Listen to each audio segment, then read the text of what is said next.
तो आज सुबह सुबह उठ के मुझे लगा कि अभी मैं एक माइक ऑर्डर करता हूँ, क्योंकि मैं 2-3 दिन से वीडियो एडिट कर रहा था और मुझे हर एक वीडियो में मुझे ऑडियो का काफ़ी इशू आ रहा था। तो मैं ट्राई कर रहा हूँ अभी कि ब्लिंकिट से मैं ऑर्डर करने का मैं ट्राई कर रहा हूँ। ये मैं होटल का एड्रेस डाल रहा हूँ, तो डिलीवरी 9 मिनट्स दिखा रहा है। डिजिटेक का DMW101 वायरलेस माइक्रोफोन। ये पेमेंट हो चुका है हमारी ओर से। अभी देख सकते हो 7:54 हो रहा है। ठीक है, 7:54, और ये डिलीवरी 8 मिनट्स में आने का बात है।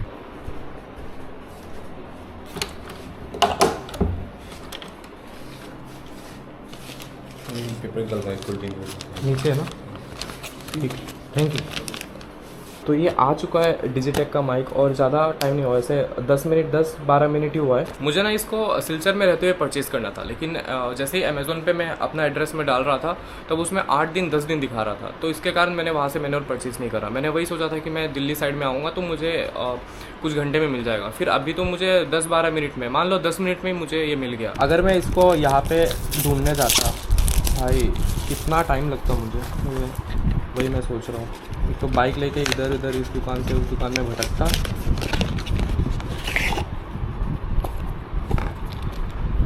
तो ये है डिजिटेक का, क्या नाम है मैं वो भूल गया वैसे। 2 ट्रांसमीटर और एक रिसीवर। अब इसको इस एक्शन कैमरे में कनेक्ट करके देखते हैं कैसा आवाज़ आता है। तो यहाँ पे मैंने माइक लगा लिया है, और अभी जो मैं बात कर रहा हूँ वो जो मैंने अभी जो माइक लिया है उसका आवाज़ है। अब पता नहीं दोनों में क्या डिफरेंस है, मुझे तो अभी समझ में नहीं आएगा। माइक देखते देखते इन सब के चक्कर में चाय और मैगी आ गया, और अभी मेरा सब कुछ लगभग काम ख़त्म हो गया। अब बस मैं नीचे जा रहा हूँ, एक बार मैं चेन को ल्यूब करूँगा, क्योंकि कुछ कीचड़ वगैरह अगर है तो वो WD-40 से निकल जाएंगे, और उसके बाद मैं यहाँ से निकल जाऊँगा।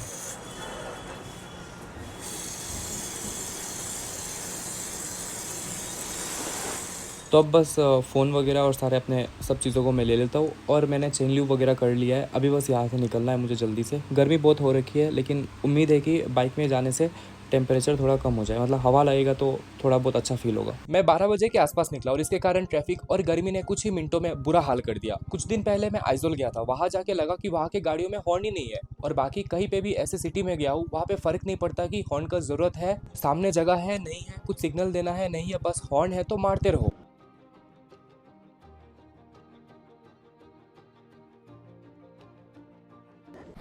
हालत बहुत ख़राब है, लेकिन लकीली हाइड्रेशन बैग में पानी तो है। एक चीज़ तो मैं भूल ही गया था, जो है नॉइज़ कैंसलेशन ऑन करना। और इतने देर से जो ऑडियो आ रहा था वो मैं ऐसे ही मैं रिकॉर्ड कर रहा था। अब मुझे अचानक याद आया कि 4,000 जितना पैसा दिया है भाई, नॉइज़ कैंसलेशन तो होगा ही।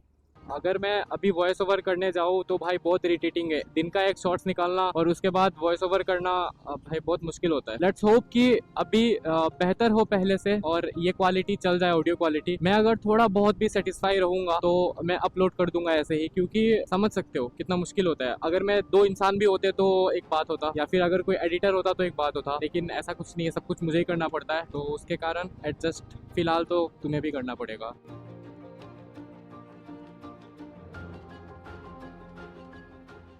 तो एक शॉर्टकट मैंने ले लिया है अभी।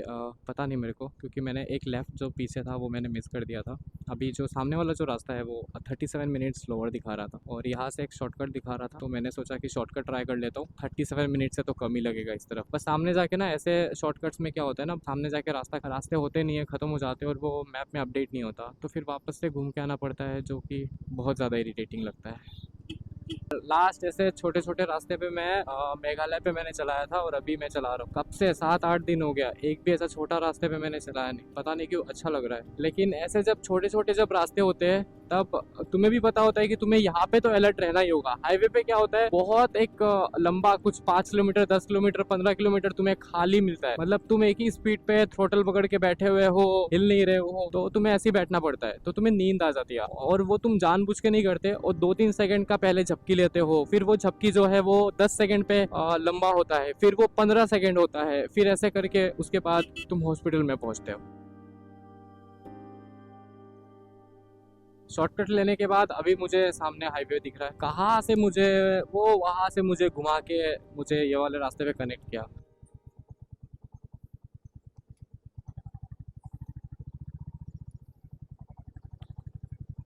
दिल्ली। बाइक से अलाउड है? कुछ टोल टोल है? कितना है? आगरा तक 210। अभी आगरा तक कोई वो नहीं है ना? यहाँ से 200 किलोमीटर है, ऊपर ही मिलेगा टूर, वहाँ पर्ची दिखा। ठीक है ठीक है।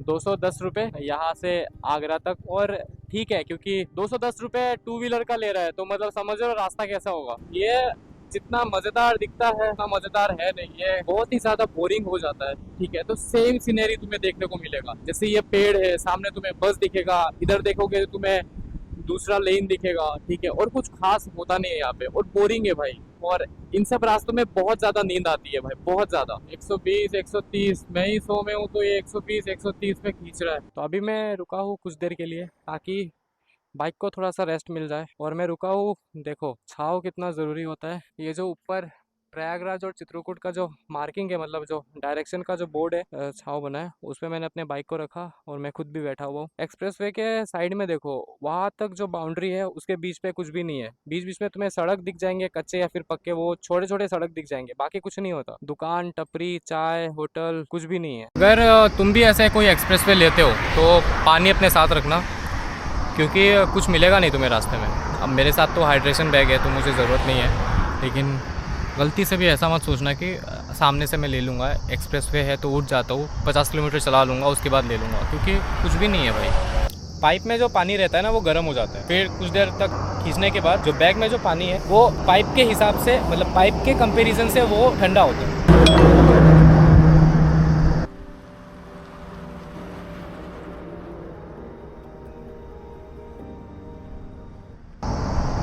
और यहाँ से ना मुझे मोर का आवाज़ आ रहा है, पता नहीं कौन सी चिड़िया का होगा, लेकिन मोर जैसा ही आवाज़ आ रहा है मुझे यहाँ से। खैर अभी यहाँ से निकलते हैं।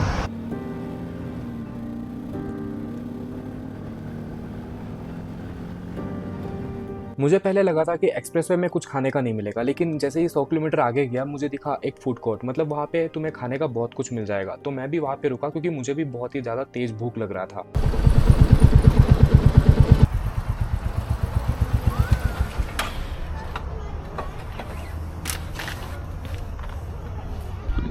ऐसे जगहों में ना बस एक ही दिक्कत होता है, जैसे एयरपोर्ट हो गया, फिर ऐसे जगह में जहाँ पे बहुत कुछ एक साथ तुम्हें मिल जाता है ना, वहाँ पे प्राइस ज़्यादा होता है लेकिन क्वांटिटी कम होता है। और इस बार मेरे साथ भी कुछ ऐसा ही होने वाला था, जैसे कि मैंने गेस किया था, और ऐसा ही हुआ। राजमा चावल है इधर। हाँ कैसा? राजमा चावल। राजमा चावल उस पर कैश काउंटर मिलता है। ये राजमा चावल का प्लेट 200 रुपये का था, और इससे मेरा भूख बिल्कुल भी नहीं मिटा। ऑप्शन ना होने के कारण मैंने छोले भटूरे लिया। और हाँ, पहले राजमा चावल 200 रुपये का और ये छोले भटूरे भी 200 रुपये का, 200 200 400 रुपये खर्च हो गया। और मैंने एक कप चाय भी लिया था यहाँ पे, जो कुछ 35 या फिर 50 रुपये का था।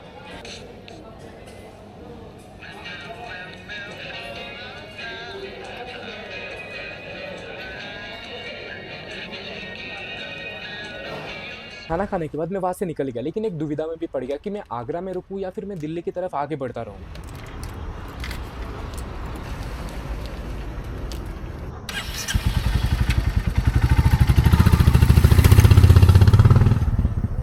की ओर देखते हुए एक ही चीज़ सोच रहा था कि अगर एक्सप्रेस पे ऐसा होता है, मुझे पता होता तो मैं कभी भी दिन को दिल्ली के लिए नहीं निकलता। यहाँ पे बस रफ्तार पे ध्यान रखना होता है, और अगर रफ्तार में तुम्हें ध्यान रख दिया तो मतलब बाकी सब सही है। अब यहाँ पे एक्सप्रेस वे का दी एंड होता है। कुछ नया एक्सपीरियंस करने को मिला, लेकिन ये बहुत ही बोरिंग था। 100 की स्पीड में चलाते रहो, अलर्ट रहो, धूप में तपो, पानी पियो, बस यही। अब यहाँ से अगर लेफ्ट लेता हूँ तो आगरा जाऊंगा, और अगर सीधा जाता हूँ तो दिल्ली। लेकिन एक प्रॉब्लम है पेट्रोल का। स्पीड चलाते चलाते कब टंकी खाली हो गया पता ही नहीं चला। भाई इस रास्ते में पेट्रोल पंप है? नीचे होगा। इसके नीचे है शायद पेट्रोल पंप। मिल गया मुझे।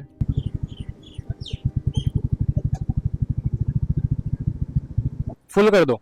एक गलती मैं बार बार करता हूँ, मुझे बहुत बार ऐसे रास्ते में डर लगता है कि भाई अचानक अगर पेट्रोल खत्म हो जाता है तो दिक्कत हो जाएगा। इस बार मैं ऐसी गलती नहीं करने वाला। भले ये 200 या 250 किलोमीटर है और ये फुल टैंक कर लिया तो ये चल जाएगा, लेकिन फिर भी मैं इन दोनों में थोड़ा थोड़ा पेट्रोल ले लूंगा। मुझे भी नहीं पता भाई इतने सारे चाबी किस चीज़ के।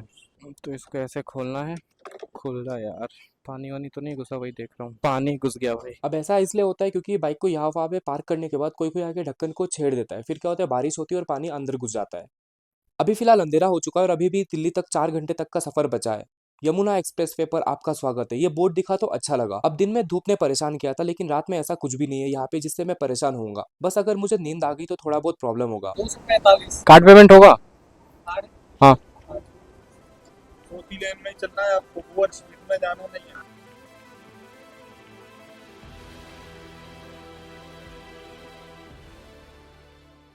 इस राइड के लिए मैंने एक टॉर्च लिया था और अभी अंधेरा है और सड़क खाली है तो सोचा इसको टेस्ट कर लूं। वैसे असली टेस्ट तो इसका जंगल में होगा और कैंपिंग करते हुए होगा, लेकिन फिलहाल सोचा खुद भी देख लेता हूं और एक झलक तुम्हें भी दिखा देता हूं। अब खड़े खड़े टेस्ट करने के बाद मैंने सोचा क्यों ना एज ए हेडलाइट इसको टेस्ट करा जाए। ये मेरे बाइक के हेडलाइट और फॉगलाइट से ज्यादा पावरफुल है और एक्शन कैमरा में इतने अच्छे से आ नहीं रहा, लेकिन इसके कारण पूरा रास्ता ही उजाला हो गया। अभी 8:40 हो रहा है और मैं हूँ यमुना एक्सप्रेसवे में। यहाँ से मुझे 3 घंटे और बाइक चलाना है और मुझे एक चीज ने अचानक हिट किया कि कुछ साल पहले मैं 6 बजे तक ही बाहर रह सकता था, मतलब इतने देर तक ही अलाउड था, लेकिन अभी फिलहाल कोई रोक टोक करने वाला नहीं है। अगर मुझे मन करता तो मैं आगरा में रुक जाता और अब दिल्ली जाना है और रात के 1 बज जाएंगे, लेकिन फिर भी मैं निकल गया हूँ। ये बात मैं इसलिए बोल रहा हूँ क्योंकि फ्रीडम के कुछ कॉन्सिक्वेंसेस होते हैं और फ्रीडम का लास्ट स्टेज होता है अकेलापन। वैसे जब अचानक मेरा ध्यान समय की ओर गया तो मुझे लगा कि अब रात के 2 भी बज सकते हैं। तब मैंने अपना सबसे पसंदीदा ब्रेक लिया, चाय ब्रेक। वैसे मुझे कुछ खाने पीने का मन तो नहीं है, लेकिन मैं फिर भी रुक गया। यहाँ से अभी और 155 किलोमीटर दूर है दिल्ली। नींद तो आज का हराम हो चुका है, तो थोड़ा और हराम कर देते हैं। यहाँ पे मैंने कुल्हड़ चाय लिया और एक फ्रूट केक लिया और अपने आप को वापस थोड़ा समय दिया। आधी रात को अकेले 150 किलोमीटर आगे जाना, इसलिए प्रॉपर रेस्ट बहुत जरूरी है, खास करके ऐसे रास्तों में जहाँ पे एवरेज गाड़ियों का स्पीड 130 से 150 रहता है।